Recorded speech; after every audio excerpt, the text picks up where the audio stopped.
नमस्कार, मेरा नाम है अंश कपूर। India.com देख रहे हैं आप और India.com की टीम इस समय वृंदावन पहुंच चुकी है। वृंदावन अगर आए हैं हम तो हमारे साथ एक स्पेशल गेस्ट है। गेस्ट का नाम है चंचलपति दास। प्रभु जी आपने हमारे लिए टाइम निकाला, सबसे पहले तो उसके लिए बहुत बहुत thank you.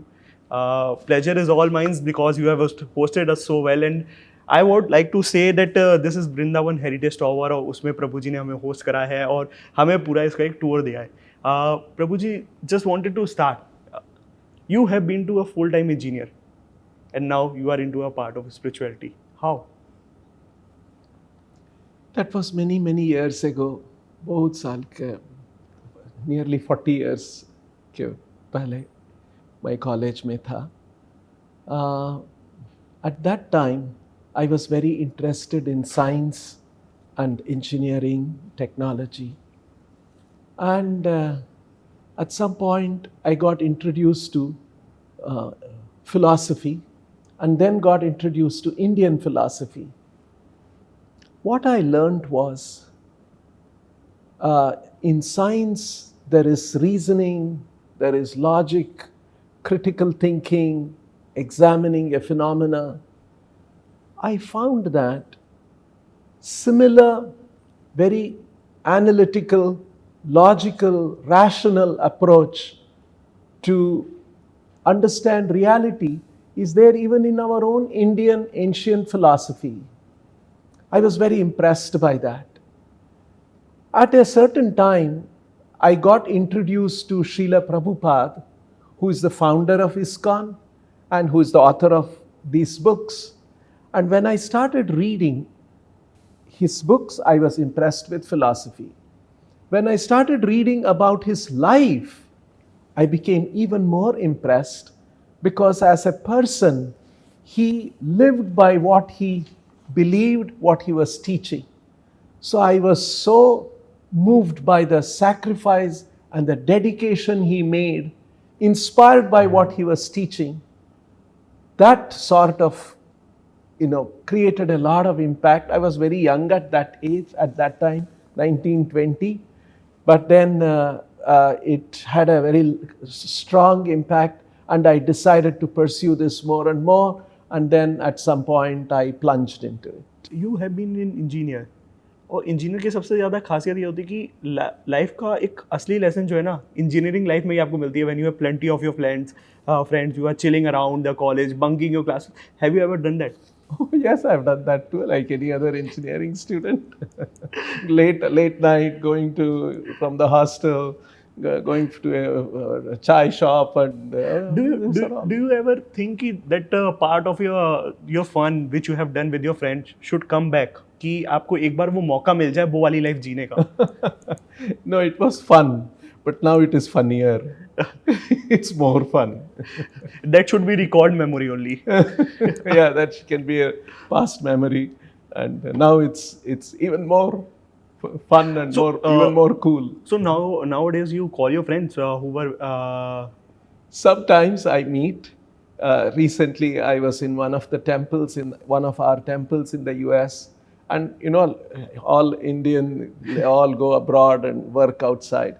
So whenever I travel, sometimes they get connected, they come to know and they come and meet me. Just about a month ago, I was in San Francisco, and some of the friends from college days, I was meeting them after nearly 40 years. So they came, and sometimes that happens. So Prabhuji, now you have been so at a dignitary position where you need to be respected. आपके जो हम लोग होते हैं तो बाद आपको बहुत रिस्पेक्टफुली देखते हैं, बट अगर आपके फ्रेंड्स देखते हैं तो आपको भी ऐसे ही वो रिस्पेक्ट के साथ या they still call you like that? No, not necessarily. Yes, we are old friends, so I do not expect, and it is not required. We are talking about engineering and we are talking about spirituality. So could you share some of your learnings which you got from your engineering days? Yes, there are so many things that we learn in engineering, and I can tell you one thing that I learned. At that time I was very young, but over a period of time I have learned more, and it's life takes us through. In science and engineering, you study phenomena in terms of its cause and effect. That's science, that's engineering. But in philosophy, you're more interested to study the cause and purpose of a phenomena. We may study a certain phenomena. Most important phenomena is the world that exists. Another phenomena is that we all exist in this world. There is life, there is consciousness, there is awareness. This is another aspect of this reality. Scientists study the world because the world exists, and they exist, and they not only exist, they study, they have awareness of the world. You understand? So, in philosophy, especially Indian philosophy, there is a more interest in understanding why the world exists and why we exist in this world. Very surprisingly, Stephen Hawking, a very renowned scientist, he was working on a theory. Actually, scientists have been working on a theory for the last 40, 50 years called grand unification theory. See, scientists have found for this whole world to be as we see it, there are 4 fundamental forces which has actually caused this whole manifestation. As we see the sun, the stars, the galaxies, the world, atoms, molecules, neutrons, protons, quarks, subatomic particles. All of this has come out of 4 forces. Now scientists are trying, can we combine these 4 forces into one force from which everything has come? The 4 forces have come, and from that 4 forces the universe has come, and we have all come. That's the search. Last 40, 50 years. That's called grand unification theory. Stephen Hawking gave another name for that theory. He called it the theory of everything. Because if you find that, you can explain everything. So,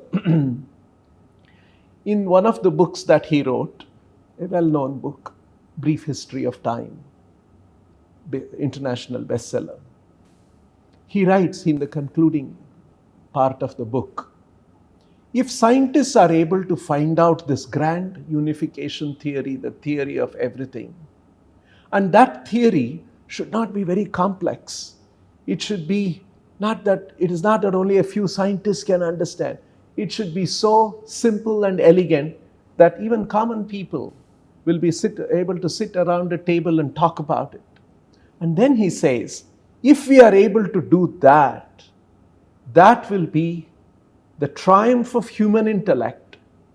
For then we would have understood why the universe exists, why we exist. And then we would have known the mind of God. This is approximately his statement.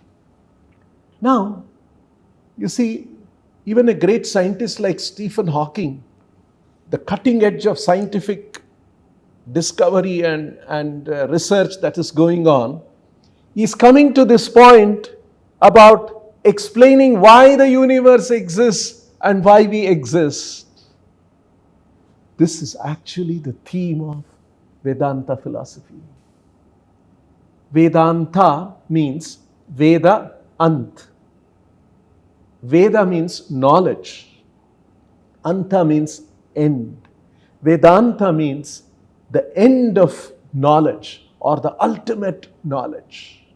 So the ultimate knowledge which our Vedic literatures are talking about is exactly this theme. Why the universe exists, why we exist, what is the meaning of this, what is the purpose of existence. Now you see how what science is aiming towards, Vedanta is already dwelling on that theme. So it was not very clear to me, I was too young at that time, but when all these kind of things were happening, I was studying science, I was studying engineering, which is all about phenomena and the world, and I see that the phenomena outside, the science, we study laws of electromagnetism, laws of motion, laws of planetary system. You're studying laws.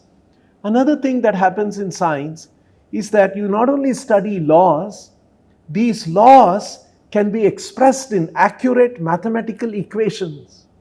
This was something very striking to me, even as a college student. So that means nature, which is governed by laws, has laws which are accurate and can be explained in mathematical equations.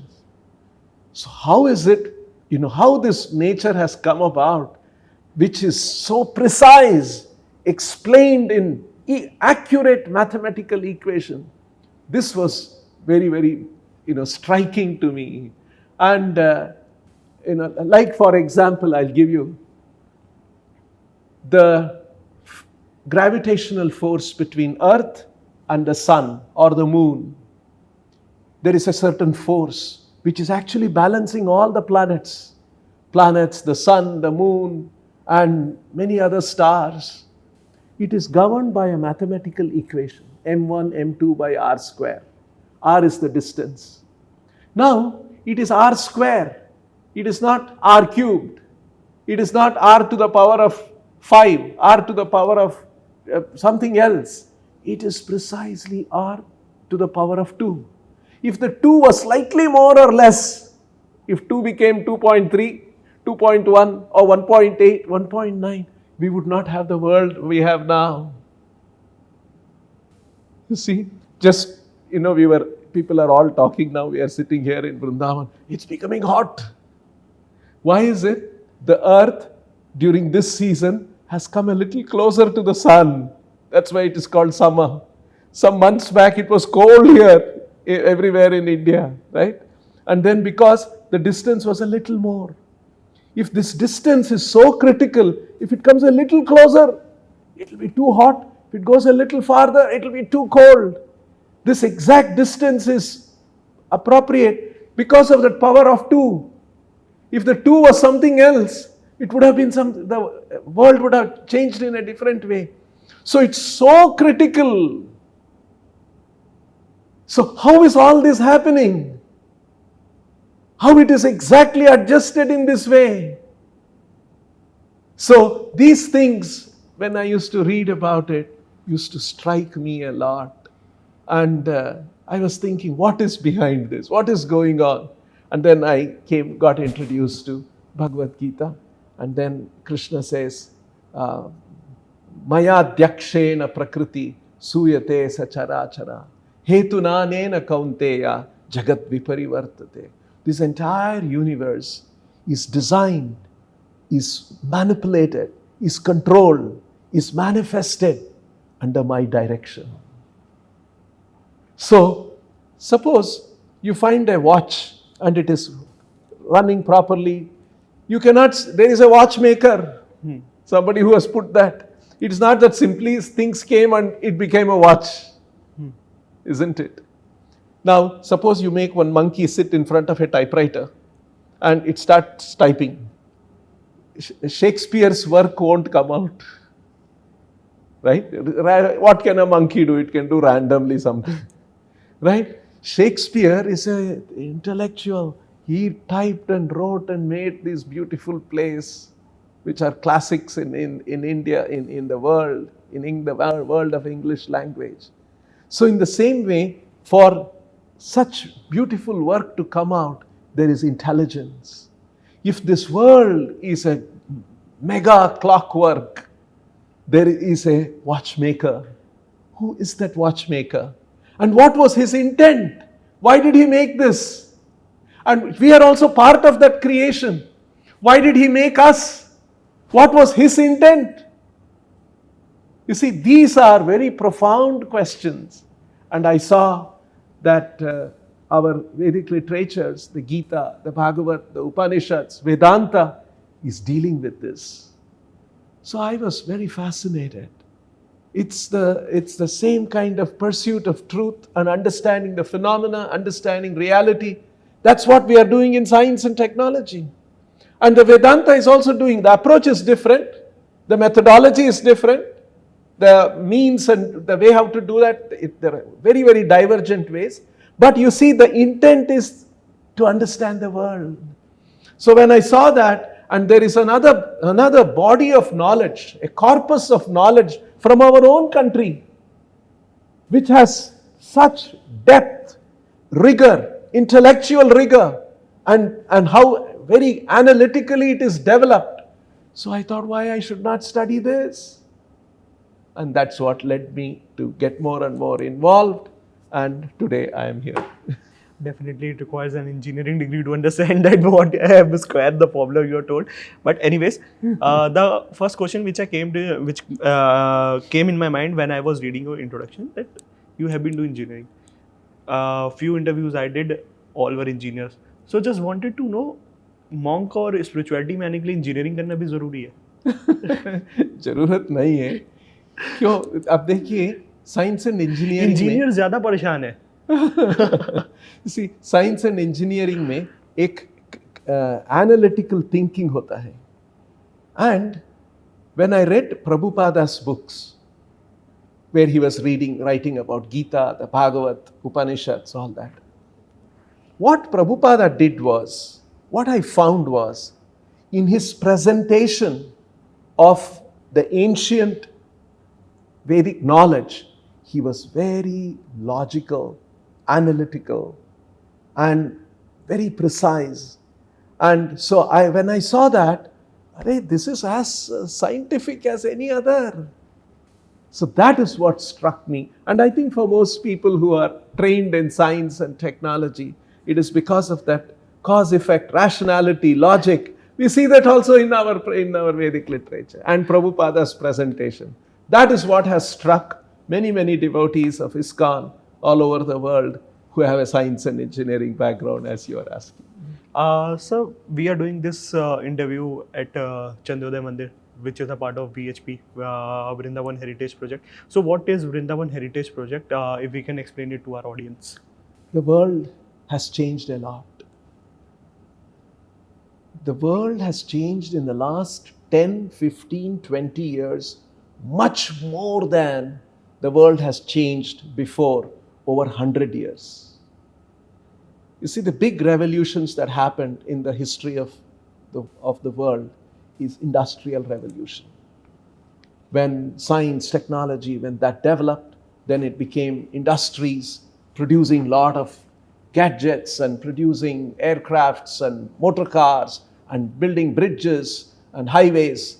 That brought about a big change in the world. But that was slow change. It took hundreds of years. Now, in the last 20 years, 30 years, 20 years, 10 years, there is digital revolution. It is revolution about knowledge, information, access to information, and that has changed the world very, very rapidly. Now, it is, on the one hand, it is good. Technology is good. It is bringing so many new good things happening. There is also a downside to it. I was talking to one psychiatrist in Bangalore some months back. He was telling me, young people come to him, and these young people, they are experts in the gadgets. They are experts in social media. And they have thousands or lakhs or even millions of followers, friends and fans. But they come to him feeling depressed and feeling loneliness. Just see, they have lakhs and thousands and lakhs of friends, followers, fans, but they are having loneliness. So, because of this excessive access to information, I read another article some weeks back. Just like if you eat too much food, you will become obese, fat, isn't it? Yep. Now they are talking about information obesity. People are constantly getting one information. Because of that, there is an information obesity happening to people. If you eat too much and you become fat, you cannot move around, you get restricted. If you get information obesity, you cannot think properly. It's very sad, isn't it? So, this is continuing to happen. I come across a lot of people like this. Another thing, we have all read this in the newspapers. The most difficult entrance exam in a university in the world is our IIT exam. The brightest students in our country pass that one and go to IIT. But sometimes, after going to IIT, they are not able to handle the pressure there. And sometimes they can take an extreme step of ending their lives. This is very sad, isn't it? They are the brightest kids in our country. And what happened to them? So, if you look around like this is happening, the stress levels are increasing, the young people, they have all this information, they are constantly looking for validation. You see, when we were young, sometimes our father, mother will say, "Acha beta, acha kiya," that's enough for us. But the young people, they want that validation every now and then. Why? They have posted something, what viewers are telling them. How many thumbs up I got? How many views I got? They go to sleep, they get up in the morning, first thing they see is that how many views? You see, constantly seeking validation. These are all very unusual things that are happening in the world. So as this goes on, what will be the world? What will happen to people? We are very concerned. One is being concerned. Our Vedic literatures provide a means, a methodology, how to handle these kind of things. And so our core intent of this grand tower, heritage tower, cultural tower project is, we want to reach this message to more and more people. It's not just an edifice of stone, cement, steel, this structure. It is an edifice for spiritual reflection, for spiritual education, for contemplation, for finding a higher purpose of life, to enrich lives, to make people happy with this knowledge and understanding. That is the core purpose of Vrindavan Heritage Tower and Vrindavan Chandrodaya Mandir. So, what is a global impact and local impact it is going to play? You see, a project of this kind will have multi-dimensional impact. It will have, on one level, a socio-economic impact. Large number of people coming, large number of so many activities happening here, and because of that, there will be job creation, there will be new skills that will come out, and there will be employment. So it will create a socio-economic change in and around Vrindavan. At another level, it is about our culture, preservation of our culture and our heritage, and how to make this more and more accessible to younger people. So that is also part of, for example, we plan to have a Bhagavad Gita expo in our Heritage Tower project. When people come in, they can spend about 3-4 hours going around the Bhagavad Gita expo. When they come out of it, they will learn a few important concepts of Bhagavad Gita. And those concepts will define their life, will define what decisions they make in their life, so that they do right things in their life, wherever they are.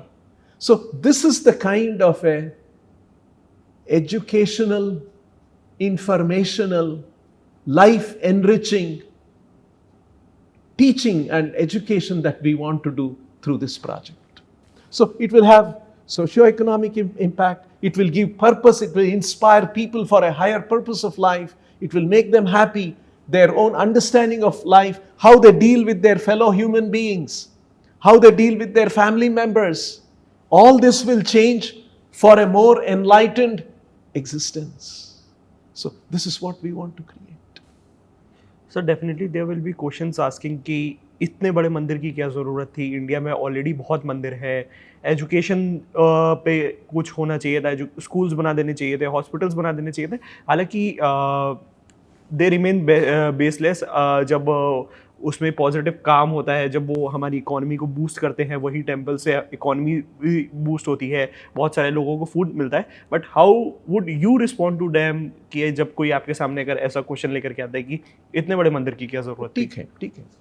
Now you see, in this world, in a society, in an educated, enlightened, informed society, multiple things are required. No doubt education, hospital, roads, all that is essential. And we are also contributing for that. I don't know if you have heard about the Akshaya Patra program. Akshaya Patra. Last 25 years we are doing. We work with the governments, Government of India, state government, for the implementation of the midday meal program. So in Akshaya Patra, all over the country we are doing this. Today we feed about 23 lakh children in government schools in 16 states from 78 locations in the country. And there is a lot of survey and study done by third parties about the midday meal program. Children are drawn to school because of the food program. The government is spending so many crores of rupees on education, teacher salary, uniform, textbook. But if a child is hungry, he will not have a learning experience. So from Akshaya Patra, we are providing a good, fresh, hot, nutritious, tasty meal so that children are happy and they attend to the class. They learn. Their learning ability goes up. And if they learn well, they are educated, their life will be different for them. So we are contributing, we are involved in it. It's a very important aspect of it. But after that, there are many other requirements in the society. Like I was telling you about the youth, like I was telling about the IIT students. So science, technology, engineering, that will not teach you life skills. When there is a complicated situation in life, how to deal with it. Another thing that we come across, I was listening to one talk by a retired judge of our country. He was saying, number of divorce cases in all the metros of our country, in the family courts, is increasing. It is very sad, isn't it? Young people, they get married. After 2, 3, 4 years, 5 years, they're not able to resolve. They want to separate. By then they have children. And for the children, what a trauma the child will go through. Father and mother are not together. They'll go away separate. And the child has only mother or only father. It's not a small thing. We are all normal because we had nice father, mother. Our thinking is normal. And when children don't have this kind of a normal affection and love from father and mother, both are required, then their psychology itself changes. So these are all how to navigate through difficult situations in life. Everyone's life is going to have challenge. Whether you're a rich man or a poor man, whether you're a simple man or a very famous man, you're a powerful man or a common man, Aam Aadmi, everyone's life is going to have challenges. We must learn how to navigate through challenges. This knowledge from the Bhagavad Gita gives us that understanding that even though all the life has all these complicated challenges will come, there's something higher that we are all aspiring, we are aiming for. And so that empowers a person. That knowledge, that understanding, that perspective of life is very empowering. So we have to share that knowledge with the people. We can't have people suffering like this. We may have technology, we may have economic affluence. It is going to happen in our country. We are going to become a richer and richer country. But if they don't know how to deal with their life, they're having these kind of complications, then it is very sad, isn't it? So while school education, health, roads, all that is important, even this kind of a spiritual education, spiritual perspective of life, understanding the meaning and purpose of life, so that we can navigate through all these challenging situations. This is an important contribution required in the society. So you remain so cool. Do you get annoyed? No. Day to day life में कभी तो गुस्सा आता होगा sir. हो सकता है तो. आप मैनेज कैसे करते हैं? Because see we are normal human beings. गुस्सा भी करना, खुश होना, ये ह्यूमन टेंडेंसी है. बट आप कैसे मैनेज करते हैं? क्योंकि हम लोग सर उतना प्रैक्टिस नहीं करते हैं स्पिरिचुअलिटी. आप बहुत अच्छे से प्रैक्टिस करते हैं, तो आप शायद आराम से कर सकते हो. कुछ अगर आप टिप्स भी देना चाहें. No, very important. You see, the spiritual perspective, purpose, meaning I'm talking about, that is not just a theoretical knowledge. There is an internalization, internal development. I'll give you an example. Srila Prabhupada, our Acharya, used to give the example. Suppose I give you one book, Learn Swimming in 30 Days, and you'll read the full book. I'll tell you, please read once again. You'll read the second time, third time. Then I'll take away the book. I'll ask you any question from that book. Bang, you can answer. Now I'll take you to the swimming pool and push you there. You'll know how to swim. Yes. You know the book so well. You've read the book 3-4 times. No. Learning swimming will not happen by reading a book again and again. You have to get into the water and you have to practice how to move your arms, how to keep yourself floating, how to breathe. There is a technique. In the same way, this spiritual development and internal development that we are talking about will not happen simply by book knowledge. It requires a certain practice. And the most important practice that we do in ISKCON, in Hare Krishna movement, is, as taught in our Vedic literatures, is to chant Hare Krishna, Krishna Krishna, Hare Hare, Hare Rama, Rama Rama, Hare Hare. This chanting internally purifies us, helps us understand this world, brings clarity to the mind. You know the word mantra, this is Hare Krishna mantra. The word mantra in Sanskrit has two words, man and tra. Man is the mind. Tra is coming from the word trayate, to free. The mind is now complicated with all these thoughts.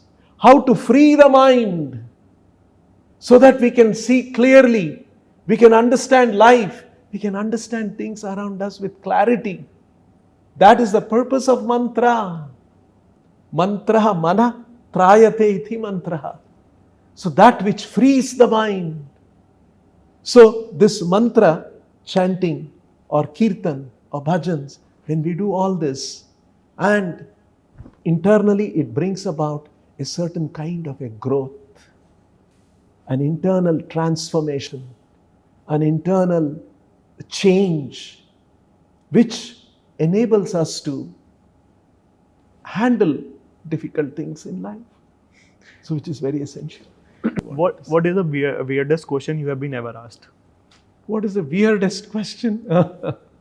No, sometimes people ask some weird question. No, what like, I do you get angry or do you get annoyed?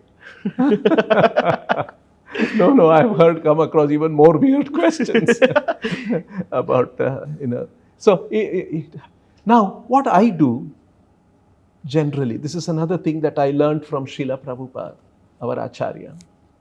When somebody asks a question, try to understand what is his thinking behind it. What is the purpose because of which he is asking? And if we try to address that, then the person will benefit. You see, this is what Prabhupada taught. When you are having a question and answer, one is trying to share a knowledge, but our intent for sharing the knowledge should be how I can benefit this person, how I can really bring good for this person. If that is the background, I must always want to do good to another person, then it changes our whole approach to the whole thing. Yeah, the thing is, like for instance, suppose you have your mobile and you have been working whole day and your mobile is showing 10% power. What you will feel? You will become anxious, isn't it? Only 10%, it goes off. Where will I charge my mobile? Right? We all become concerned. Only 10, it is showing red there. 10%, it may go off. What will happen to me? We'll be looking for an opportunity to charge. Because the mobile has a battery and it runs out as we use the mobile. Now, look at the world around us. See, for water to drink, this water has come to us. It has come from a reservoir. When you pay your water bill, Jal Nigam, you are paying for the company, for the department which brought the water from the reservoir to your home. They had pump, they had laid pipes, and people were involved, they got their salaries. All of them you are paying for. But when the water filled the reservoir, it was picked up from the reservoir free of cost. See, there is water in the ocean. That water evaporates because of sun. And then, because of sun again, there is thermal gradient created in the atmosphere. And because of thermal gradient, there is wind that pushes the cloud. And that cloud again comes down as rain. And it fills the reservoir. Now, this is such a complex arrangement. Who did this arrangement? You see, it is God's creation. No government is doing that. No kings did this. No emperors did this. No industry is doing this. It is God's arrangement. So, the water that we drink, the air that we breathe, the food that we eat, which is so vital, is all coming because of an elaborate arrangement made by God. Sometimes, because all this is made available, we take it for granted. Just like children. Father, mother, they are constantly giving whatever they want. They take father, mother for granted. Isn't it? That's why we have something, Father's Day, Mother's Day, so that, remember, Mummy, itna aap itna kiya hai. Thank you very much. So that we recognize, we acknowledge. In the same way, if you study the world and our existence, every moment we are drawing the benefits of God's creation. Hence, should we not be grateful to God? Should we not be thankful to God? If, we teach our children, if somebody comes and gives you something, what do you should tell? Thank you. Don't say, if you tell thank you. Uncle kuch diya na? Thank you bolo, thank you bolo. We teach them, our children. In the same way, constantly God is providing us. Shouldn't we be thankful to Him? Should we be not remembering Him? Should we not be acknowledging Him? Should our life not be molded in such a way that our life is a constant acknowledgement and recognition of God's gifts to us? This is bhakti. This is Krishna consciousness. So that's why we say Krishna, Krishna, Krishna everywhere. Because Krishna is the one who is providing, maintaining. He is the one who is holding us. So we should be very, very conscious of Krishna. That is Krishna's teachings. Manmana bhavamad bhakto madhyaji mam namaskuru. He's saying, always think of me, remember me, become my devotee, do my work. So this is Krishna's instruction. How do you keep yourself so cool? Do you go to watch movies, or do you listen to some? Do you listen to someone when you feel low or when you feel upset? कोई आपका favorite singer है? Yes, of course, we all have favorite singers. We have who is the one? Favorite who is that? books. Who is that luckiest one? There are many devotees in our in ISKCON, and Srila Prabhupada himself was a very great singer, and there are some very great songs in our tradition, Vaishnava tradition, and with very, very deep meaning. And so sometimes I listen to them, and I go to books when I'm disturbed, and the Gita, the Bhagavatam. If I read some of those verses and contemplate on it, it brings tremendous. Why people who are following spirituality can't go to watch movies? Because most of them, we have never seen a monk going to watch a movie. There Okay. are so many good movies, like we can say, which promotes cultural. No. I'm not denying. There must be good movies. There must be people who are making good movies, and it has relevance in the society. No doubt. Not that we are generally quite busy with a lot of our work and such things. And for instance, Aren't there any guidelines? Pardon? Aren't there any guidelines? कि आप जा नहीं सकते हो देखने. So we don't want to see things which will agitate the senses. Okay. We want to see things which are educational, no problem. Okay. Something that agitates our senses. Too loud music. Because actually, we have in spirituality, we develop a higher taste. Like, say for instance, there is somebody eating dry roti, dry bread, and I give him a thali of hot, fresh, delicious meal. He will give up that one, isn't it? So in the same way, we have found a higher taste in spiritual topics, in spiritual contemplation, in spiritual learning, in spiritual reflection, in spiritual sharing with others. So we have developed we are supposed to, we are all trying, and we are constantly improving. It's not that, I'm not claiming that I have reached the summit or any such thing. We are all sadhakas, we are improving. So because we have learned and begun to taste a higher thing, more delicious thing, more interesting thing, the other, simply to satisfy our senses, agitate our senses, those things don't interest us. And, we are happy with the things. Prabhupada used to give the example. When we are children, we were attached to toys.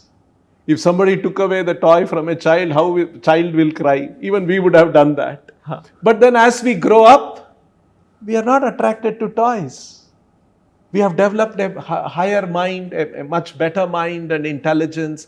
Higher things engage us, and toys don't bother us. If we don't have toys, nor do we regret, oh, I don't have toys, I'm missing the toys.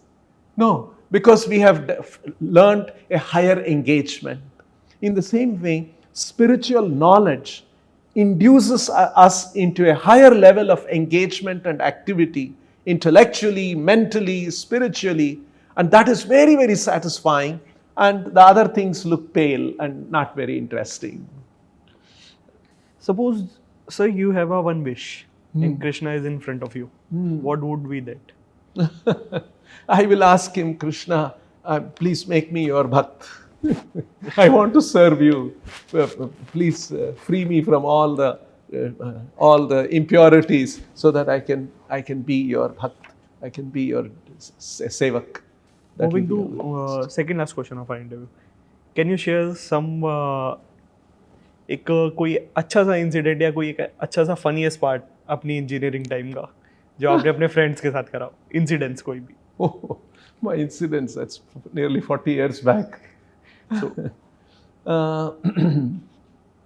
I was always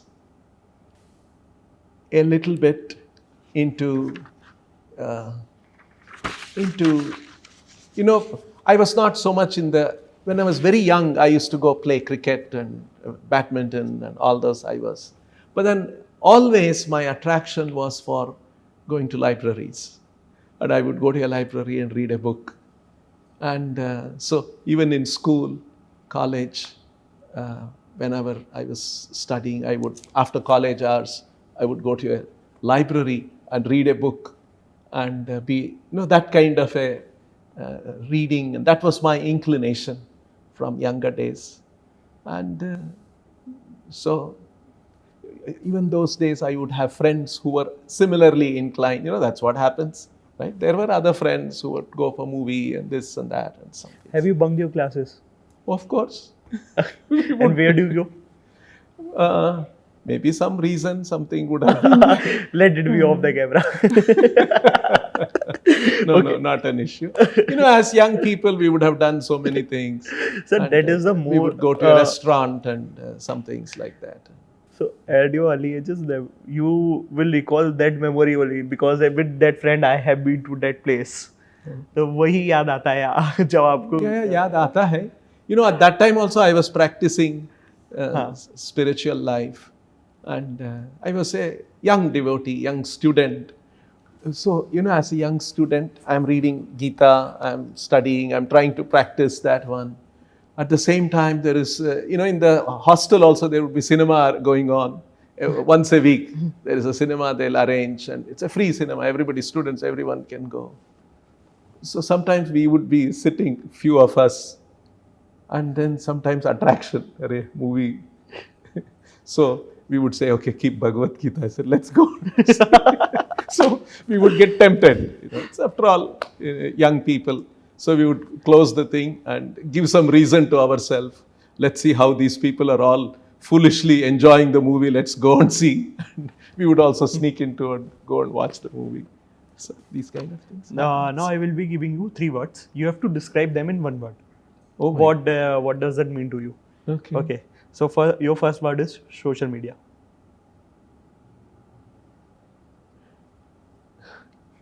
I should say 1 word. Yeah, 1 sentence you can say. 1 sentence. It has good and it has bad. We have to be careful to take the good. Bhagavad Gita. Very sensitively, carefully, we should study, and it has immense, valuable knowledge. Life after death. Life does not end after death. It is eternal. So, what will we be after death? We should be concerned about it. Because life, this body ends. Life does not end. Just like when I was in school, college, we are talking about so much. I had another body.